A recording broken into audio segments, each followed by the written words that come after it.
Aštuonkojukai. Kartą gyveno aštuonkojis su savo aštuonkoje. Ir turėjo jie šiek tiek aštuonkojukų. Visi jie buvo skirtingų spalvų. Pirmas žalias, antras violetinis, trečias raudonas kaip prisirpusi uoga. Tiesiog ne vaikai, o dažų tūtelės.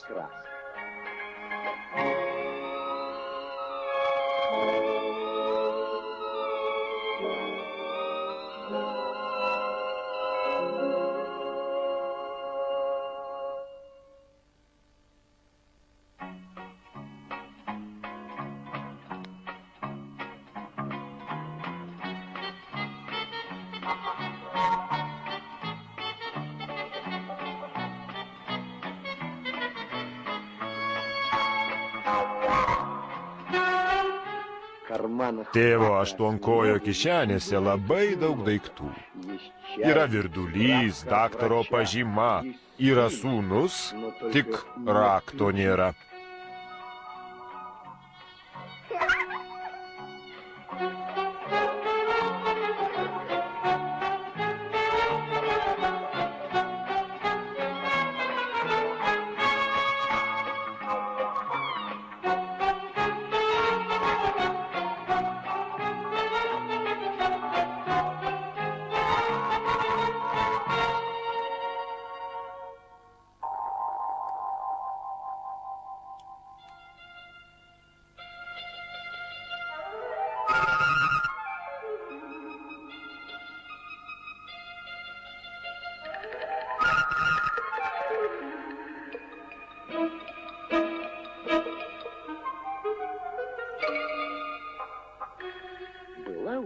Vaikai turėjo vieną blogą bruožą.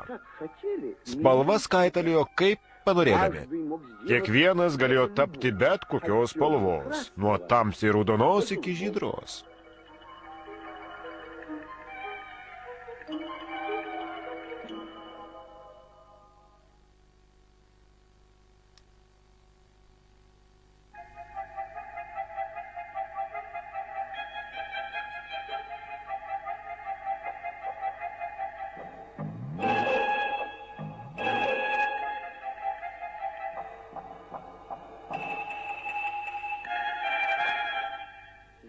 Mama išmaudo žalią sūnų, pasižiūri, o jis ne žalias, bet mėlynas.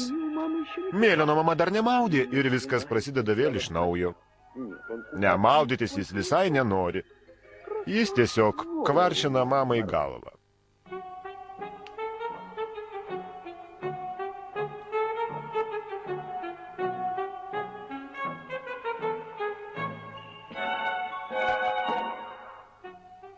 Tėtis su vaikais elgiasi paprasčiau. Sudeda į tinklelį ir vonioje praskalauja. Su kiekvienu terliotis per daug garbės. Per minutę jis nupraus visus. Bet kartą plekšnė pasikvietė mamą į svečius, kad jos gilumoje galėtų vienos paplepėti. Mama anksti atsikėlė, mama greitai susiruošė, o tėtis liko vaikų prižiūrėti. Juos reikėjo pažadinti, aprengti, nuprausti ir pamaitinti ir išvesti pasivaikščioti. Vos tik mama išėjo, mažyliai šoko iš lovų, čiupo kėdes, pagalves ir ėmė kautis.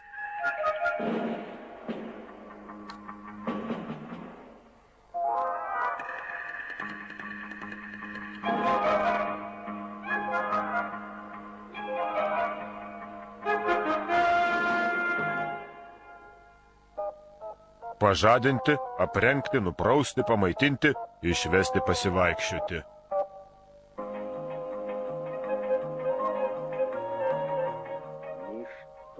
Niekas taip negąsdina pasaulio, kaip visiems žinomi žuvų taukai.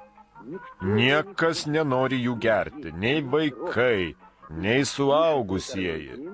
Ir vaikams jų duoti iš tikrųjų nepaprasta. Pusę dienos aštuonkojis su šaukštu vaikėsi aštuonkojukus. Kai kam nieko nedavė, o kai kam 15 šaukštų sugirdė.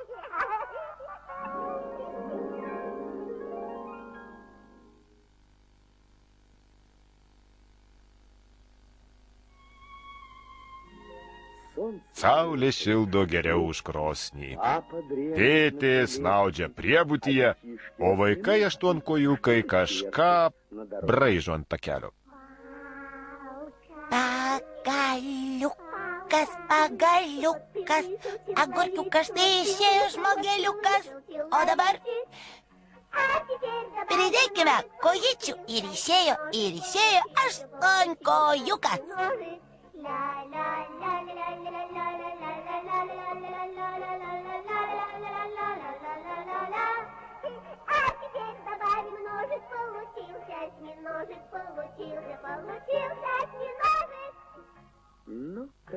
Bet kažkuris mažylis iš kažkur gavo laidynę ir ėmė šaudyti į medūzas.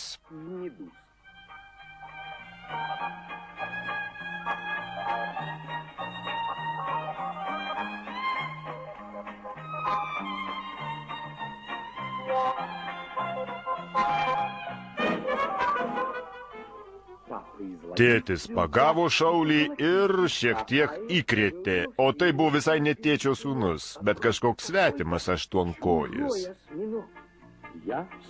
Aš savo mažylių nė pirštu neliečiu, dabar noriu su jumis atsilyginti. Duokite man saviškį, aš jį prikulsiu.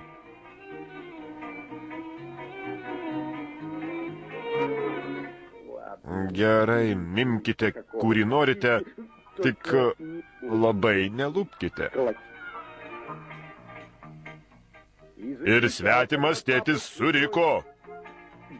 Dieve, juk tai maniškis. Vadinasi, mes lupome tik maniškius. Vadinasi, dabar jūs man skolingas 2.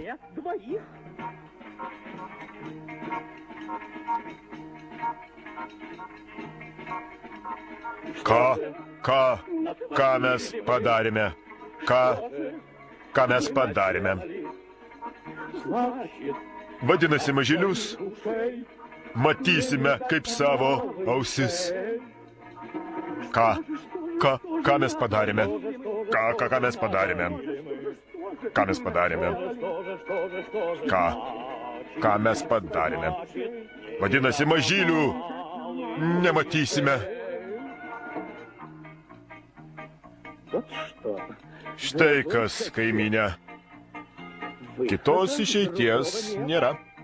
Paprasčiausiai padalykime juos pusiau. Pusė man, o kita pusė jums.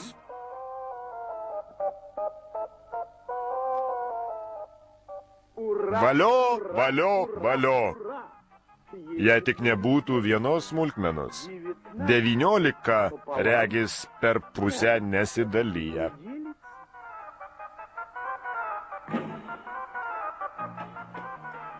Privargo abi šeimos ir greta susėdo ant ilgo suoliuko.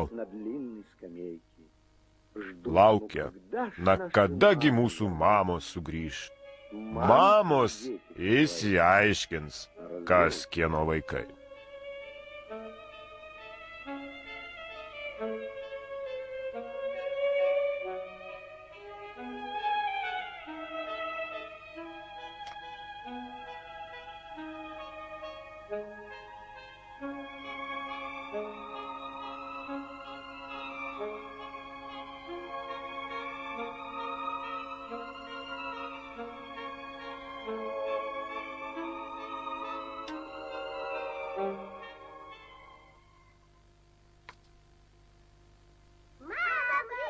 Mama atėjo!